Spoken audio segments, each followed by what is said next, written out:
Khambhat police સ્ટેશનમાં પીએસઆઈના writer તરીકે ફરજ બજાવતો 34,000નો પગારદાર અન્નામ પોલીસ કોન્સ્ટેબલને પ્રોહિબિશનના ગુનામાં ₹1.5 લાખની લાંચ લેતા આણંદ એસીબીએ કલોદરા પાસેથી રંગે હાથે ઝડપી લીધા હતા। આણંદ જિલ્લામાં પ્રોહિબિશનના કેસ પોલીસ ચોપડે વ્યાપક પ્રમાણે નોંધાવે છે, ત્યારે દારૂ પકડાયા બાદ પોલીસ ચોપડે દારૂ કેટલો બતાવવાથી લઈને ક્યાં આરોપી બતાવવા અને ક્યાં ન બતાવવા એ તમામ બાબતોમાં ખાખી પૈસા બનાવી રહી છે। અલબત્ત આણંદ જિલ્લા માટે આ નવી વાત નથી।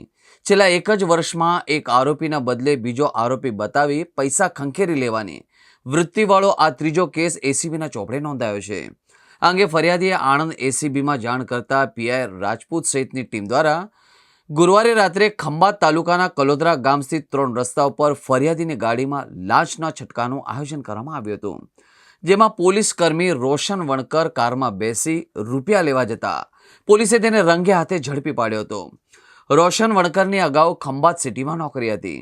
તે છેલ્લા 7 વર્ષથી પોલીસ વિભાગમાં નોકરી કરે છે।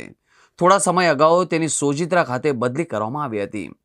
હાલમાં ખંભાત ગ્રામ્ય ખાતે 8 મહિના અગાઉ બદલી થતા ફરજ પર હાજર થયો હતો।